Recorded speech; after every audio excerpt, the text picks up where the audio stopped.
大家好，我是刘荣忠律师。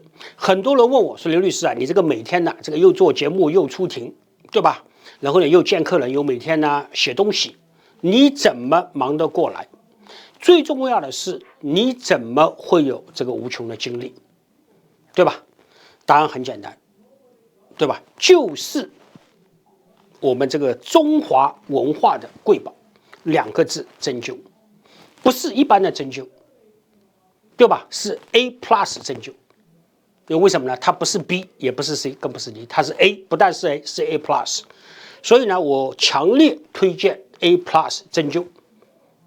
A+ 针灸是我的选择，也应该是你的选择。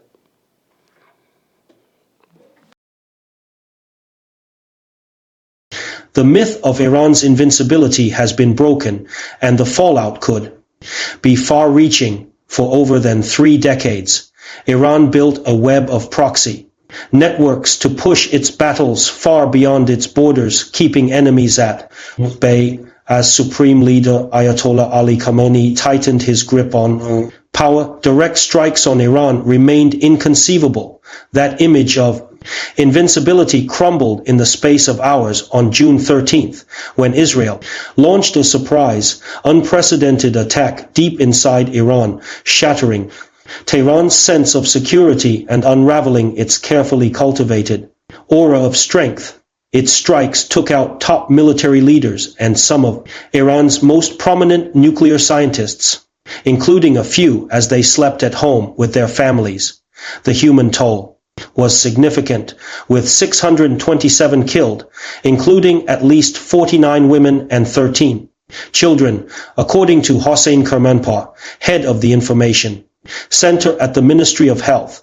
The U.S. joined Israel's campaign on Sunday, striking 3 nuclear sites before declaring a ceasefire between Israel and Iran the day after. Many in Iran and abroad now fear the country's leadership, its pride and defenses wounded, may tighten its grip at home while adopting a much more hawkish stance in both domestic and foreign policy.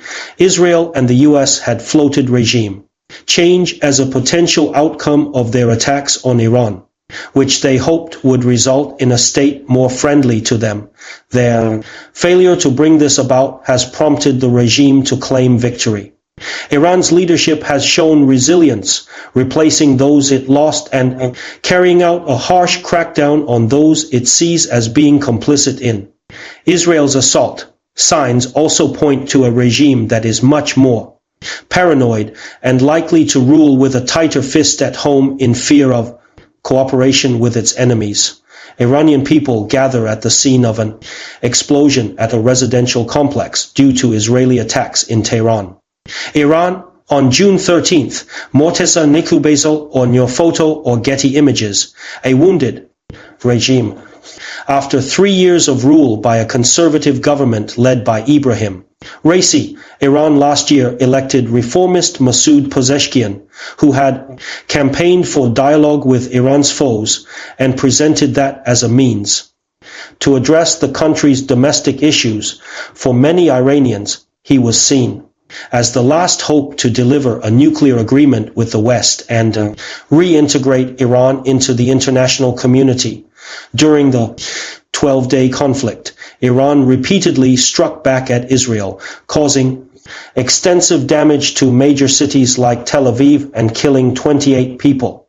Its ability to retaliate under fire won praise at home, even among those CNN spoke with who are opposed to the regime.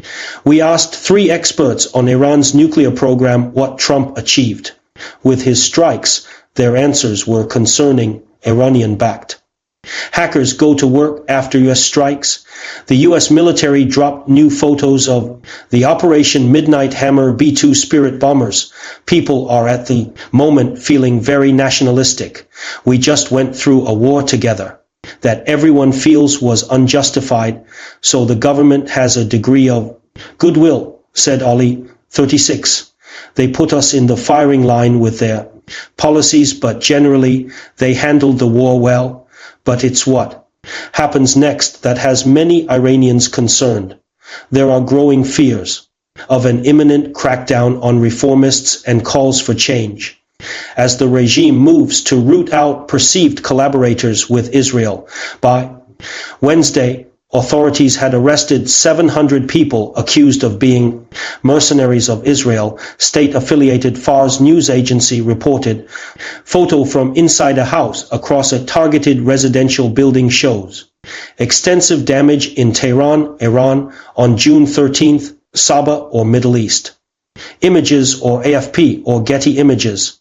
Nada, a 45-year-old Iranian, said she believes the Islamic Revolutionary Guard Corps, an elite wing of the Iranian military that is sanctioned by the US, will likely get stronger, consolidating even more power, especially if a disorganized leadership creates a power vacuum. Khomeini is reportedly hiding in a bunker with little access to communications and has yet to be seen in public since Israel and Iran reached the ceasefire, which came into effect on Tuesday. The government were strong in their show of force against Israel and that will, at least for some time, play well, Nader told CNN. There's no telling if the gains we made in bringing reform over the past few years will remain. What was it all for? We've always known change must come from the inside, and that was happening. Now where do we find ourselves? All the Iranians who spoke with CNN did so under the condition of anonymity out of fear for their safety. Arash Azizi, a New York City-based Iran expert and author of the book What Iranians Want, said Iranians are likely worried about a wounded regime coming after them and closing the political and civic space further. Repression might worsen, he told CNN, adding that the Iranian opposition abroad has proven itself to be inept and politically irrelevant. While civil society at home is on the defensive, experts say that the attacks on Iran have only emboldened conservatives who have long felt that the West and Israel cannot be trusted and that negotiations are merely a tactic to weaken the country. The fate of reformers and pragmatists now hangs in the balance, and only time will tell whether they survive the change in the leadership's ranks that is likely coming, they said. The attacks have bolstered hardliners who argue that diplomacy with the West is futile and that Iran must remain militarily self-reliant.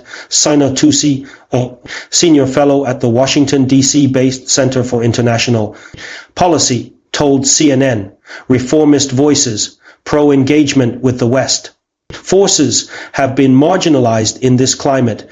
In the short term, hardliners are likely to prevail, he said, but that may shift, depending on the broader outcome of the conflict and whether diplomatic efforts with the U.S. pay off. On Sunday, the U.S. joined Israel's campaign against Iran, striking 3 nuclear facilities and risking a full-blown war with the Islamic Republic, but U.S. President Donald Trump subsequently announced the ceasefire between Israel and Iran, preserving the regime that he later said he didn't want to change because it would lead to chaos. The broader lesson is that the Islamic Republic is not invincible, but neither is it easily toppled, Tusi said.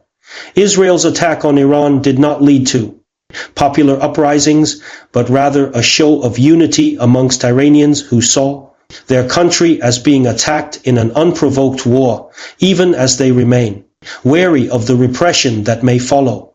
Whether people are supporters of our government or not, there is an anger we feel about Trump and Israel. Reza, a 35-year-old man in Iran, told CNN Khomeini's political fate, the longest-serving leader in the Middle East. Khamenei has ruled with an iron fist for more than 35 years, quashing protests since at least 2005 as the highest authority in Iran. Much of the country's domestic and foreign policy is influenced, if not shaped, by him. Some experts say that despite the show of national unity after the conflict with Israel, there is likely frustration with Khomeini. He was too cautious when he had to be bold, and too bold when he had to be cautious, said Ali Vaez. director of the Iran project at the International Crisis Group, adding that the cleric is likely seen as having destroyed Iran's deterrence and rendered the country vulnerable